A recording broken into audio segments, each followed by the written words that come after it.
తెలంగాణ భవన్లో కేటీఆర్ మాట్లాడుతున్నారు. లైవ్ లో చూద్దాం.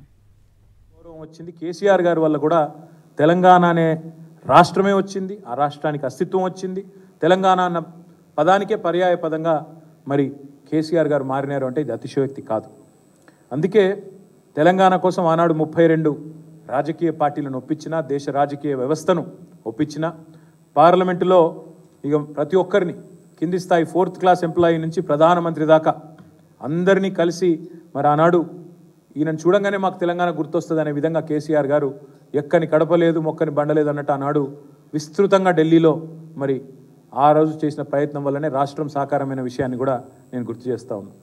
అసెంబ్లీలో తెలంగాణ అన్న పదాన్నే నిషేధించబడే స్థాయి నుంచి ఇవాళ తెలంగాణ అసెంబ్లీలోనే మరి తెలంగాణ వాళ్ళు స్వయం పాలనలో నిలిచి ఉన్నారు అంటే ఇవాళ దానికి కారణమైంది కేసీఆర్ గారి రాజకీయ చాతుర్యం, బీఆర్ఎస్ పార్టీ యొక్క ప్రయత్నం అనే మాట కూడా నేను గుర్తు చేస్తూ ఉన్నా.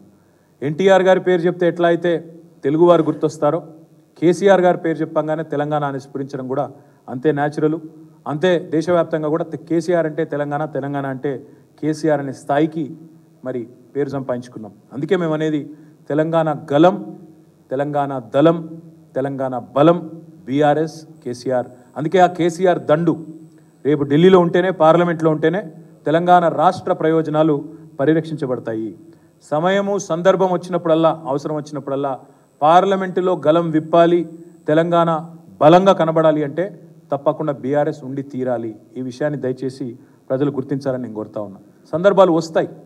గతంలో 7 మండలాలను ఆనాడు కేంద్ర ప్రభుత్వం మనకు ఇష్టం లేకపోయినా గుంజుకున్నప్పుడు, హైకోర్టు విభజన తెలంగాణ కోసం ప్రత్యేకంగా హైకోర్టు ఏర్పాటు చేయాలనేది జాప్యం చేసినప్పుడు, కాజీపేట కోచ్ ఫ్యాక్టరీ కానీ, బయ్యారం ఉక్కు కర్మాగారం కానీ బలి చేసినప్పుడు, పునర్విభజన చట్టంలో ఇచ్చిన హామీలను ఆనాడు నిలబెట్టుకోనప్పుడు, కృష్ణా జలాల్లో వాటాలు తేల్చనప్పుడు, పాలమూరు రంగారెడ్డి ఎత్తిపోతల పథకానికి జాతీయ హోదా ఇవ్వకుండా ఎగ్గొట్టినప్పుడు పార్లమెంట్లో నిలబడ్డది, కలబడ్డది.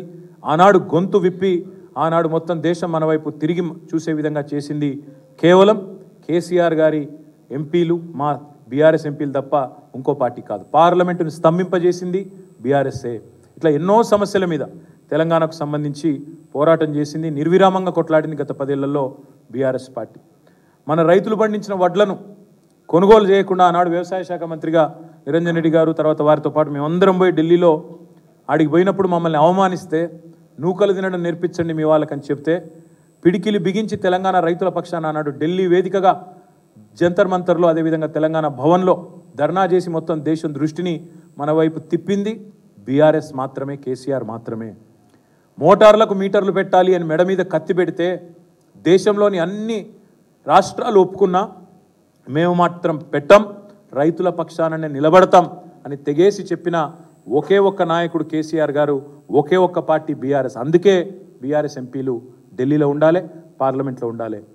సింగరేణిని వేలం వేస్తాం, ప్రైవేటు పరం చేస్తాం, సింగరేణిని కుదబెడతాం, అమ్మేస్తాం అని చెప్పి కేంద్ర ప్రభుత్వం తెగించినప్పుడు, మనకు బొగ్గు బ్లాక్లు ఇవ్వకుండా ఆక్షన్లో పెడితే అడ్డుకున్న ఒకే ఒక్క పార్టీ, గొంతు విప్పిన ఒకే ఒక్క పార్టీ, గర్జించిన ఒకే ఒక్క పార్టీ బీఆర్ఎస్ మాత్రమే, గర్జించిన నాయకుడు కేసీఆర్ గారు మాత్రమే అనే మాట నేను మీకు విజ్ఞప్తి చేస్తా ఉన్నా. ఇట్లా ఎన్నో సందర్భాలు, అది రాష్ట్రం యొక్క నీటి వాటాలు కావచ్చు, రాష్ట్రం యొక్క వనరులు కావచ్చు, రాష్ట్రంలో ఉండే మరి ఇచ్చిన హామీలు కావచ్చు, వీటన్నింటి విషయంలో మనం బలంగా మాట్లాడాలి, మన గలం విప్పాలి అంటే అది కాంగ్రెసు బీజేపీల వల్ల కాదు.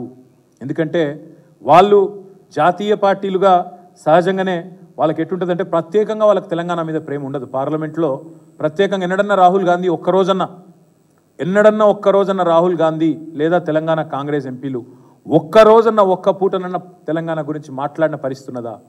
ఎప్పుడన్నా ఉంటే ఇంకా కేసీఆర్ గారిని బద్నాం చేయాలనే ప్రయత్నం, తెలంగాణను చిన్నగా చేసి చూపెట్టాలనే ప్రయత్నమే చేసిండ్రు తప్ప రద్దు చేసిన ITIR గురించి ప్రశ్నించలేదు, తెలంగాణకు న్యాయబద్ధంగా రావాల్సిన హక్కుల గురించి మాట్లాడలేదు, తెలంగాణకు ఇవి కావాలి అవి రావాలి అని ఎన్నడన్నా రాహుల్ గాంధీ కానీ నరేంద్ర మోడీ గారు కానీ మాట్లాడినరా ఒక్కసారి గుర్తు తెచ్చుకోండి.